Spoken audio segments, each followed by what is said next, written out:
Hello friends, welcome to the channel. आप सभी का स्वागत है इस वीडियो में।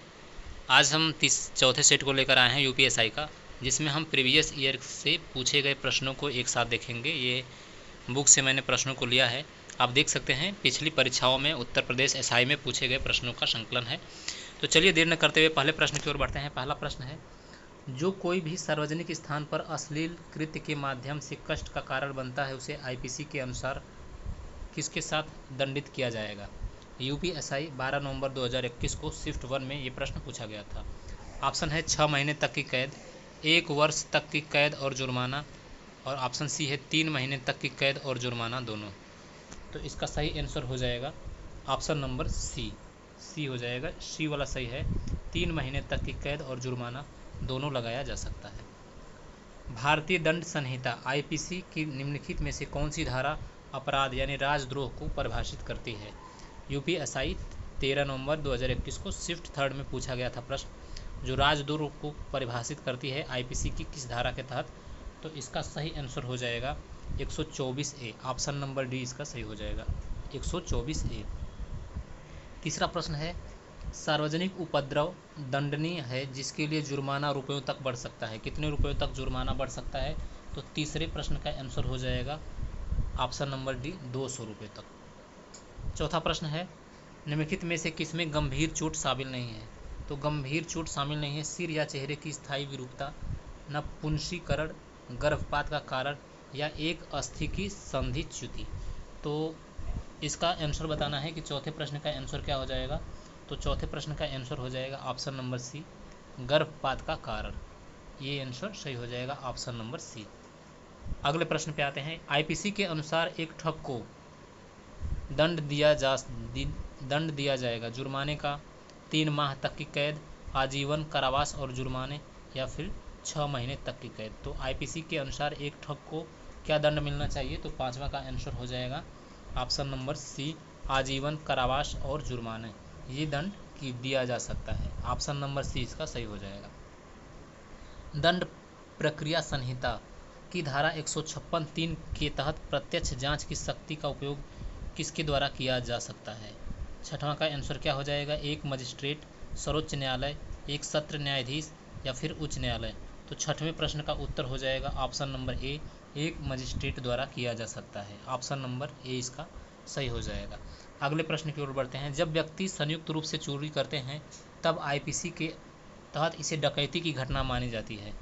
तो कितने व्यक्ति संयुक्त रूप से चोरी करते हैं तो आईपीसी के तहत इसे डकैती की घटना मानी जाती है। तो सातवें प्रश्न का आंसर हो जाएगा 5 या 5 से अधिक। ऑप्शन नंबर बी इसका सही हो जाएगा। जब 5 या 5 से अधिक लोग संयुक्त रूप से चोरी करते हैं तो आईपीसी के अनुसार इसे डकैती की घटना मानी जाती है। प्रश्न 8वें पर आते हैं। स्वेच्छा से एसिड फेंकना या फेंकने का प्रयास करना भारतीय दंड संहिता 1860 की धारा किस धारा के तहत एक दंडनीय अपराध है। एसिड फेंकना या फेंकने का प्रयास करना। तो क्वेश्चन नंबर 8वें का आंसर हो जाएगा धारा 326B। ऑप्शन नंबर बी इसका सही हो जाएगा। अगले प्रश्न पे आते हैं। अगला प्रश्न है, वह रूपरेखा जो यह दर्शाती है कि अदालत में सबूत के रूप में प्रस्तुत करने के लिए सबूतों को एकत्र, विश्लेषित और संरक्षित कैसे किया गया था, इसे क्या कहा जाता है। तो 9वें प्रश्न का आंसर हो जाएगा कालानुक्रम प्रलेखन, chain of custody. Chain of custody का मतलब ये होता है कि सबूतों की गवाह शुरू से मामला या केस खत्म होने तक उस मामले के प्रलेखन को सुरक्षित रखना, यानी कि डॉक्यूमेंटेशन का काम, जब से शुरू हुआ तब से लेकर अंत तक, केस खत्म होने तक। 10वें प्रश्न की तरफ आते हैं। लोक सेवक शब्द की परिभाषा भारतीय दंड संहिता 1860 की किस धारा के तहत दी गई है। लोक सेवक शब्द की परिभाषा क्वेश्चन नंबर 10 का आंसर हो जाएगा ऑप्शन नंबर सी, धारा 21। ऑप्शन नंबर सी इसका सही हो जाएगा। धारा 21 के तहत लोक सेवक शब्द की परिभाषा जो है भारतीय दंड संहिता 1860 के तहत की गई है। सीआरपीसी की धारा 145 के तहत एक कार्यकारी मजिस्ट्रेट पक्षों को एक विवादित अचल संपत्ति के संदर्भ में अपना दावा लिखकर प्रस्तुत करने का आदेश दे सकते हैं यदि विवाद के कारण शांति भंग होने की संभावना है, यदि विवाद में एक संयुक्त परिवार शामिल है, यदि विवाद पारंपरिक अधिकारों से संबंधित है। तो इसका सही आंसर क्या हो जाएगा। तो 11वां का सही आंसर हो जाएगा option number C, option number C इसका सही हो जाएगा, यानी कि पहला आंसर सही हो जाएगा। यदि विवाद के कारण शांति भंग होने की संभावना है, तो जो ए ऑप्शन है वह ऑप्शन नंबर सी में दिया है, इसलिए सी वाला आंसर सही हो जाएगा। 12वें प्रश्न पे आते हैं। यदि डकैती सूर्यास्त और सूर्योदय के बीच राजमार्ग पर की जाती है तो आईपीसी के तहत डकैती की सजा क्या है? 10 सालों तक के लिए साधारण कारावास, 14 सालों के लिए साधारण कारावास, या फिर 14 सालों के लिए कठोर कारावास, या फिर 10 सालों के लिए कठोर कारावास। तो डकैती सूर्यास्त और सूर्योदय के बीच यदि राजमार्ग पर करी जाती है तो आईपीसी के तहत इसकी सज़ा क्या होगी? तो 12वें प्रश्न का आंसर हो जाएगा ऑप्शन नंबर सी, 14 सालों तक के लिए कठोर कारावास। ऑप्शन नंबर सी इसका सही हो जाएगा। आगे आते हैं। किस मामले में परिवार न्यायालय में दंड प्रक्रिया संहिता की धारा 125 के तहत मुस्लिम पत्नी के तलाक के बाद भी भरण पोषण हेतु आवेदन को बरकरार रखा गया था? तो बताना है किस मामले में। 13वें प्रश्न का आंसर हो जाएगा शमीमा फारूकी बनाम Shahid Khan. Option number B इसका सही हो जाएगा। इस मामले में परिवार न्यायालय में दंड प्रक्रिया संहिता की धारा 125 के तहत मुस्लिम पत्नी के तलाक के बाद भी भरण पोषण हेतु आवेदन को बरकरार रखा गया था। ये यूपीएसआई 20 नवंबर 2021 शिफ्ट 1 में प्रश्न पूछा गया था। अगले प्रश्न पे आते हैं। अगला प्रश्न है 14वां प्रश्न। जो कोई भी किस आयु से कम आयु के पुरुष को बहकाता है उसे अपहरण करने वाला कहा जाता है? तो 14वें का सही आंसर हो जाएगा ऑप्शन नंबर डी, 16 वर्ष। 16 वर्ष से कम आयु के पुरुष को अगर कोई बहकाता है तो उसे अपहरण करने वाला कहा जाता है। जब कोई भी 18 से कम आयु के पुरुष को बहकाता है तो उसे अपहरण करने वाला कहा जाता है। ऑप्शन नंबर डी इसका सही हो जाएगा। 15वें प्रश्न पे आते हैं। 1948 के नरसंहार के अपराध की रोकथाम और दंड पर संधि के तहत नरसंहार को किसके रूप में नहीं माना जाएगा? प्रत्यर्पण के उद्देश्य के लिए धार्मिक अपराध, प्रत्यर्पण के उद्देश्य के लिए राजनीतिक अपराध, या फिर सामाजिक अपराध, नस्ली अपराध। इसमें से चारों में से कौन सा आंसर सही हो जाएगा?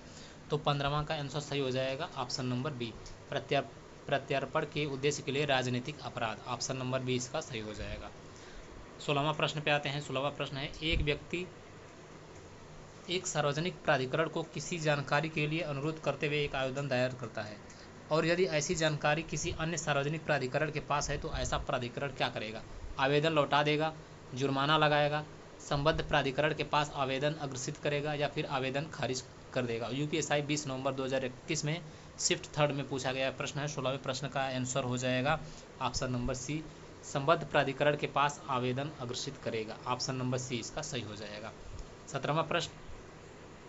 पुलिस द्वारा तैयार किया जाने वाला लिखित दस्तावेज FIR का पूर्ण रूप क्या है? तो FIR का पूर्ण रूप हो जाएगा option number D, first information report. Option number D इसका सही हो जाएगा। FIR का फुल फॉर्म हो जाएगा फर्स्ट इन्फॉर्मेशन रिपोर्ट। अगला प्रश्न। किस मामले में यह कहा गया था कि कोई व्यक्ति अपने नियमित जमानत रद्द होने के बाद अग्रिम जमानत की अर्जी दायर नहीं कर सकता है? लिली थॉमस बनाम भारतीय संघ और अन्य, इंदिरा साहनी आदि बनाम भारतीय संघ और अन्य, मनीष जैन बनाम हरियाणा प्रदूषण राज्य नियंत्रण बोर्ड, अर्नब मनोरंजन गोस्वामी बनाम महाराष्ट्र राज्य। तो 18वें का प्रश्न का सही आंसर हो जाएगा option number C, Manish Jain बनाम हरियाणा प्रदूषण राज्य नियंत्रण बोर्ड। इस मामले में जो है कोई व्यक्ति अपनी नियमित जमानत रद्द होने के बाद भी अग्रिम जमानत की अर्जी दायर नहीं कर सकता है, इसमें बताया गया था। जानबूझकर अपराध करने के लिए किसी व्यक्ति की मदद करने के कार्य को क्या कहा जाता है? तो इसका 19वें का सही आंसर हो जाएगा ऑप्शन नंबर डी, दुष्प्रेरण। यह आईपीसी की धारा 107 के तहत आता है दुष्प्रेरण। बीएनएस की धारा 46 में दुष्प्रेरक को परिभाषित किया गया है। क्वेश्चन नंबर 20 पे आते हैं। किसी दूसरे के विचारों को अपने स्वयं के विचार के रूप में प्रस्तुत करना क्या कहलाता है? तो दूसरे के विचारों को अपने स्वयं के विचार के रूप में प्रस्तुत करना, इसका सही आंसर हो जाएगा साहित्यिक चोरी। ऑप्शन नंबर बी इसका सही हो जाएगा, साहित्यिक चोरी कहलाता है, कॉपीराइट वाला। 21वें प्रश्न पे आते हैं। पहचान की चोरी और पहचान की धोखेबाजी का आधार क्या है? तो पहचान की चोरी और पहचान की धोखेबाजी का अंतर है व्यक्तिगत जानकारी तक पहुंच। ऑप्शन नंबर बी इसका सही हो जाएगा, व्यक्तिगत जानकारी तक पहुंच। दंड प्रक्रिया संहिता 1973 की किस धारा के तहत सार्वजनिक उपद्रव हटाने के लिए आदेश पारित करने का अधिकार मजिस्ट्रेट को प्राप्त है? तो 22वें प्रश्न का आंसर हो जाएगा धारा 133, ऑप्शन नंबर डी इसका सही हो जाएगा। 23वां प्रश्न, सार्वजनिक उपद्रव भारतीय दंड संहिता की धारा किसके अंतर्गत आता है? तो सार्वजनिक उपद्रव जो है वह धारा 268 के तहत आता है, ऑप्शन नंबर बी इसका सही हो जाएगा। सार्वजनिक उपद्रव भारत आईपीसी की धारा 268।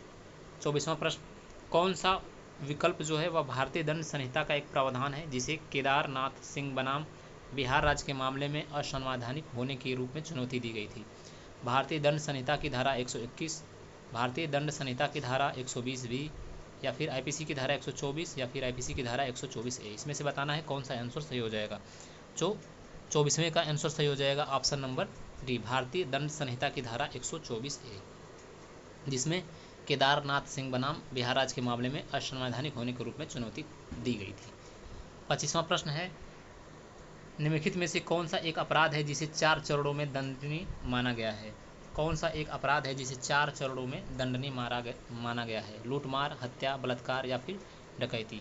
तो 25वें का आंसर हो जाएगा डकैती, ऑप्शन नंबर डी इसका सही हो जाएगा। डकैती जो है एकमात्र ऐसा अपराध है जिसे विधानमंडल ने अपराध के सभी 4 चरणों में दंडनीय बनाया है। 26वां प्रश्न पे आते हैं, भारतीय दंड संहिता की धारा 497 व्यभिचार को गैर कानूनी घोषित करती है। इसे किसके मामले में उच्चतम न्यायालय द्वारा असंवैधानिक ठहराया गया था? तो 26वें का आंसर हो जाएगा option number A, Joseph Shine बनाम भारत संघ। इस मामले में जो है व्यभिचारी को गैर कानूनी घोषित करती है, आईपीसी की धारा 497। 27वां प्रश्न पे आते हैं, तथ्य की अज्ञानता क्षमायोग्य होती है परंतु कानून की अज्ञानता क्षमायोग्य नहीं है। यह सामान्य नियम सिद्धांत भारतीय दंड संहिता की किस धारा में परिलक्षित होती है? तो क्वेश्चन 27वें का आंसर हो जाएगा ऑप्शन नंबर बी, धारा 76, ऑप्शन नंबर बी इसका सही हो जाएगा।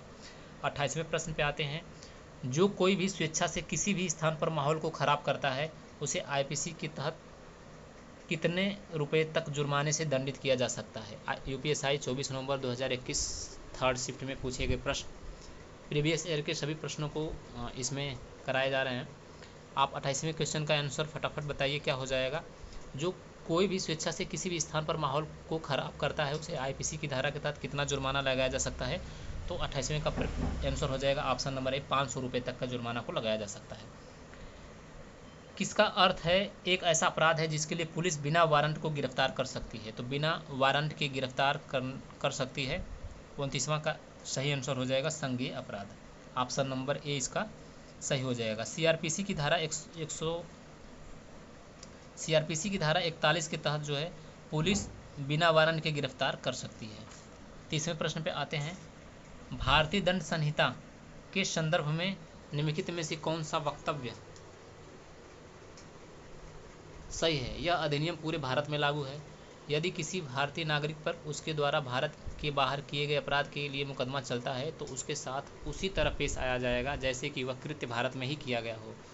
तो 30वें प्रश्न का आंसर क्या हो जाएगा? 30वें प्रश्न का आंसर हो जाएगा ऑप्शन नंबर ए, केवल बी सही है। यदि किसी भारतीय नागरिक पर उसके द्वारा भारत के बाहर किए गए अपराध के लिए मुकदमा चलता है तो उसके साथ उसी तरह का पेश आया जाएगा जैसे कि वह कृत्य भारत में किया गया हो। ऑप्शन नंबर बी इसका सही आंसर हो जाएगा। अगले प्रश्न की ओर बढ़ते हैं। 31वां प्रश्न है, भारतीय दंड संहिता की धारा 377 किसके विषय में है? तो 31वें का आंसर हो जाएगा ऑप्शन नंबर बी, अप्राकृतिक संबंध के बारे में है। किस मामले में सुप्रीम कोर्ट ने भारतीय दंड संहिता आईपीसी की धारा 303 को रद्द कर दिया था, जिसके अनुसार एक आजीवन कैदी